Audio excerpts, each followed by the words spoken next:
Bonjour, les différentes races de gris. D'après les nombreux récits des témoins et plus particulièrement les abductés, personnes ayant été enlevées par les gris sont divisés en trois grandes races principales. Petit 1, les petits gris. Ce sont les plus connus car les plus fréquemment rencontrés. Ils sont très petits, environ 1,20 m en moyenne. Ils sont très disciplinés et sans aucune émotion.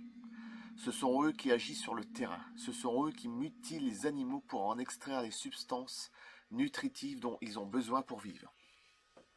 Ce sont eux aussi qui enlèvent les humains pour les examiner, placer des implants dans diverses parties de leur corps et prélever des échantillons de sperme hommes et d'ovules femmes, afin de créer des hybrides mi-gris, mi-humains. De nombreux témoins sérieux affirment avoir subi ces prélèvements traumatisants. Certains portent une combinaison gris clair, mais la plupart sont nus. Petit 2. Les petits gris clonés.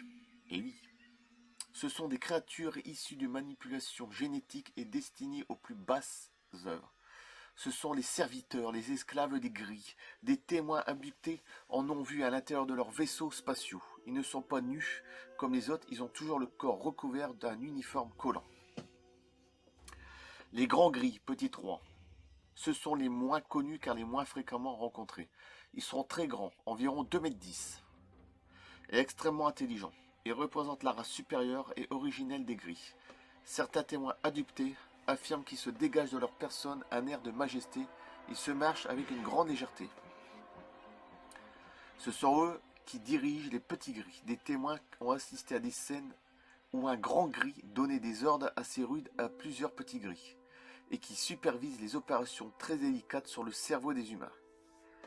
Aucun grand gris n'a jamais été capturé, ni mort ni blessé dans un crash d'OVNI, et donc aucun d'eux n'a jamais été autopsié et analysé. On ne connaît donc rien sur leur anatomie interne ni sur leur physiologie. Ils n'ont pas d'organes sexuels externes, mais ils ont peut-être des glandes sexuelles internes en état de fonctionnement. Ils sont probablement plus ou moins semblables aux petits gris, mais rien ne le prouve. D'autres races ont été signalées par divers témoins à travers le monde et il est fort possible qu'il s'agisse de groupes ayant évolué différemment sur d'autres planètes où ils se sont installés. Nous citerons ainsi parmi d'autres, écoutez bien, les gris insectivormes, dont l'aspect rappelle celle des insectes, à ne pas confondre avec les insectoïdes qui sont des insectes humains, c'est-à-dire des insectes ayant évolué vers l'état humain et qui sont des super intellectuels alliés des reptiliens et des gris.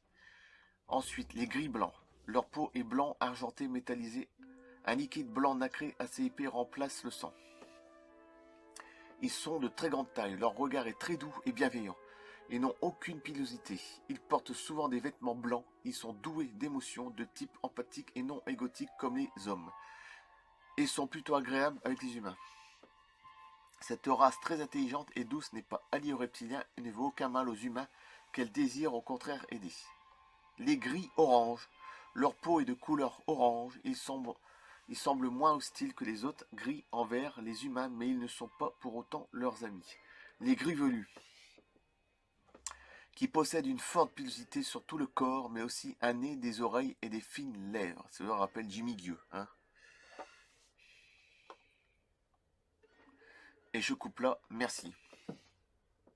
À bientôt, je sais que c'était très court, mais très intéressant, et merci à Patrick Dessau. Et alors les photos, évidemment, tout ça, bon bref. Merci, à plus.